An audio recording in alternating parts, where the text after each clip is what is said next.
une qui a les mêmes phénomènes. C'est dommage, sinon elle était unique au monde. Mais peut-être que l'autre, Sainte Catherine de Corbie, effectivement, qui a la même chose, elle aura les marques des martyrs le jour de leur fête. En fait, la veille de leur fête, puisque ça commençait la veille avec la vigile. Alors ça veut dire quoi très concrètement? Ça veut dire que le jour de la Saint-Laurent, à qui on avait brûlé les pieds, elle avait les pieds qui se mettaient à brûler. Le jour de la Saint-Jean-Baptiste, à qui on avait coupé la tête, elle avait le cou qui commençait à saigner. Le jour de la Sainte Apolline, dont la statue se trouve plus loin, à qui on avait arraché les dents, elle avait les dents qui se cassaient ou qui se déchaussaient. Le jour de la Saint-Sébastien, qui a également sa statue plus loin, transpercée de flèches, on a compté jusqu'à 112 trous par où le sang s'écoulait. C'était un martyrologe vivant, comme disait Julien Maunoir, il suffisait de la regarder et on savait le jour de l'année. Et donc, alors évidemment, du coup, tout le Léon en parlait. On se pressait pour voir Mariamis. Et très vite, ces prodiges ont suscité l'intérêt bien au-delà du Léon. Bien au-delà du Léon. On écrit à Descartes. Descartes, rappelez-vous, Descartes, discours de la méthode, c'est 1637, vous avez tous appris ça en terminale. Descartes, grand philosophe rationaliste, on écrit à Descartes, Monsieur Descartes, vous qui faites profession de ne croire que ce que la raison enseigne, venez voir à Saint-Paul de Léon quelque chose que la raison ne peut pas expliquer. Et Descartes en parle de Mariamis Picard dans sa correspondance, et dans une lettre du 2 mai 1640 notamment, il écrit effectivement à Mersenne « On me fait savoir qu'il y aurait à Saint-Paul-de-Léon, en Basse-Bretagne, une vieille folle du nom de Mariamis Picard qui serait sujette à tel et tel prodige, donc ce que je viens de vous raconter, et Descartes répond en substance qu'il ne vient pas, c'est trop loin, etc. » Alors après, j'ai découvert également que Descartes avait été mis au courant de ce fait par un père, un théologien très connu à l'époque, le père Mersenne, un minime. Les minimes avaient aussi un couvent à Saint-Paul-de-Léon, qui en avait fait part à un ingénieur militaire, un certain Pierre Petit, que Descartes ne pouvait pas voir, il était en guerre contre lui, et donc le fait que ce soit qu'il a appris ça par quelqu'un qu'il haïssait a fait également qu'il était traversé par cette désinvolture, en fait. Il n'a pas voulu s'intéresser plus que cela à Mariamis Picard, mais il en parlait. Et des gens comme Huygens, grand physicien à l'époque, c'est-à-dire les lois de la nature, voilà. Et là, on est dans le surnaturel. Huygens, est au courant et parle de Mariamis Picard. Toute l'Europe savante, l'Europe des grands esprits, parlait de Mariamis Picard. À tel point d'ailleurs, c'est pour faire un raccourci, que lorsqu'elle mourra, la Gazette de France, le Figaro de l'époque, va consacrer 5 pages entières à la disparition de Mariamis Picard. Et donc voilà, elle va être frappée de tous ces phénomènes-là, à quoi s'ajouteront d'autres prodiges extraordinaires, c'est-à-dire que, elle était douée de prophétie. Elle a prophétisé à la seconde près la mort de Monseigneur de Rieux. Monseigneur de Rieux qui est là, donc qui était cistercien, il venait de l'abbaye du Rélec, et donc il a dit, Monseigneur de Rieux va mourir dans son abbaye du Rélec, il retournait de temps en temps, tel jour, à telle heure, et effectivement, ce qui s'est produit.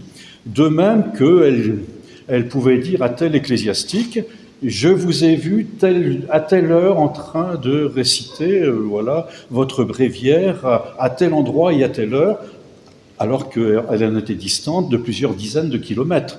Vous voyez ? Donc, elle avait cette espèce de don de prophétie, de clairvoyance, etc., tout à fait extraordinaire. Alors, en même temps, Mariamis Picard s'inscrit dans ce grand mouvement des missions bretonnes, ce qu'on appelait les missions bretonnes au XVIIe siècle. Après les guerres de religion, il fallait un petit peu, réévangéliser la Bretagne, qui en plus était traversée par, une inculture religieuse. Il y avait à la fois une inculture religieuse, et c'était encore à l'époque des procès en sorcellerie. Et lorsque Mariamis Picard arrive avec tous ces phénomènes, on comprend aussi la position de beaucoup, et notamment des évêques, qui ne savent pas sur quel pied danser. Est-ce que c'est pas de la sorcellerie, etc.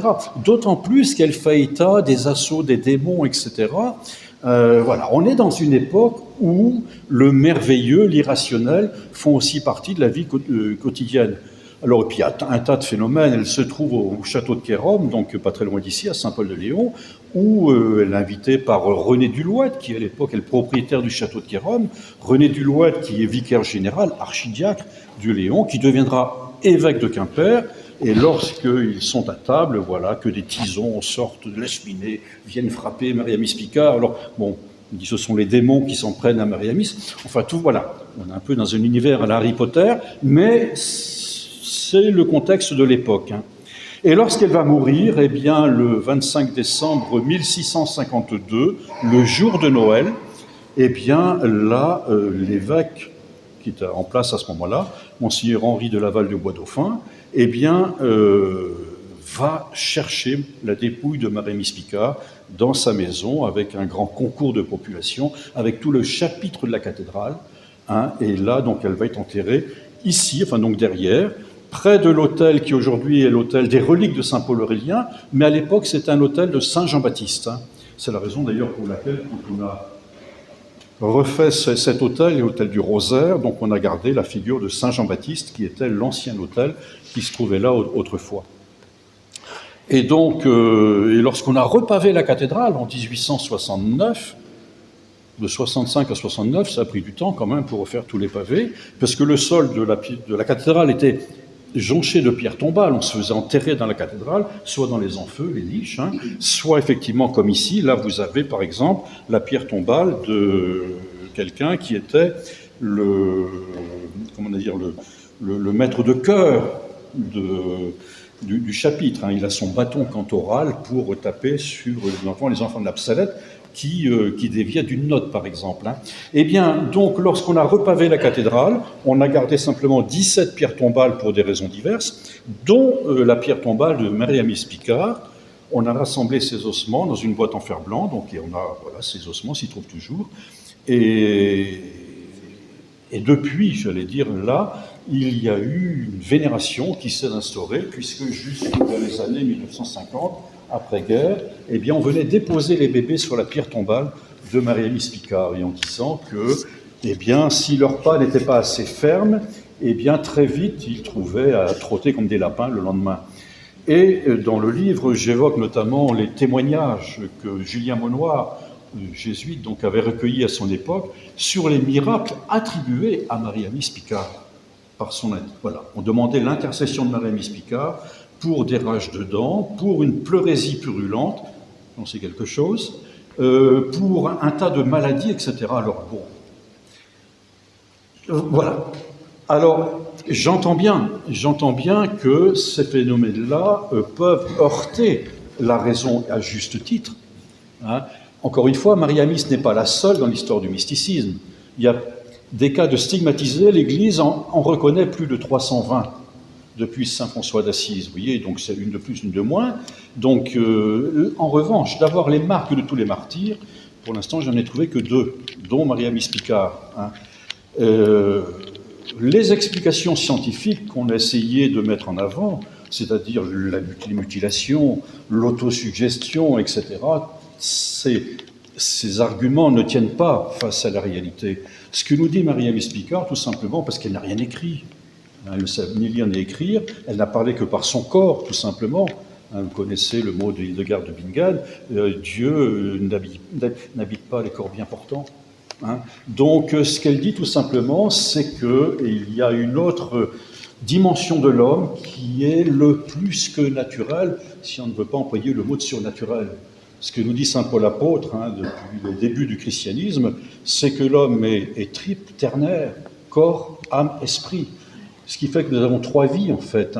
Nous avons 3 registres d'existence, une vie corporelle, une vie intellectuelle, et puis une vie spirituelle, c'est-à-dire un petit peu ce cordon ombilical qui nous relie à la transcendance, à l'au-delà, et donc ce dont a témoigné Marie-Amis Picard, c'est de cette présence, d'une transcendance en elle, tout simplement, cette identification au Christ. Le Christ s'est identifié en elle, et non seulement le Christ, mais tous les martyrs. Ajoutez à cela que ce que ne cessait de dire cette Léonarde, c'est que ses souffrances, elle les offrait pour le salut des âmes du purgatoire, cette antichambre du paradis, de l'enfer. Donc voilà, et donc dans ses visions, elle voyait des torrents de feu dans lesquels plongeaient les âmes du purgatoire, et elle priait, effectivement, elle offrait ses souffrances pour atténuer celles des âmes, effectivement, qui sont en attente du jugement dernier. Alors évidemment, c'est une théologie qui nous paraît un petit peu lointaine aujourd'hui, mais c'était cette théologie un peu victimaire, comme on disait en ce moment-là, effectivement, qui expliquait aussi cette spiritualité de Maria Mispica. Alors, dans le livre, j'essaye d'apporter un éclairage un peu théologique, voire philosophique sur cela, donc je ne vais pas en parler aujourd'hui. Il faut bien que vous lisiez le livre et que vous l'achetiez surtout. Donc, voilà, vous verrez un petit peu.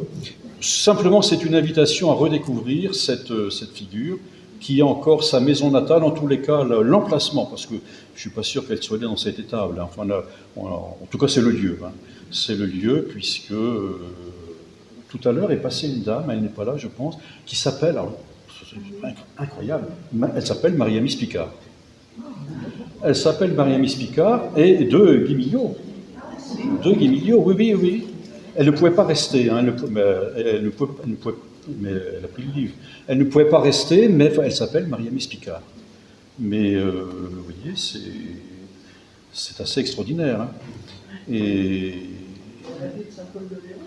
Non, Guiquelan, Guimillot, oui, Guimillot, oui. Quelles ont été vos principales sources pour écrire l'histoire de Maria? Alors, à l'époque, il y a essentiellement le témoignage de Julien Monoir. Après, donc, il y a effectivement Alors, il y a quantité d'écrits de l'époque hein, qui ont été faits, puisqu'elle a rencontré effectivement non seulement Monoir, mais également Michel Le Noblet, Pierre Quintin, un dominicain effectivement du couvent de Morlaix, etc.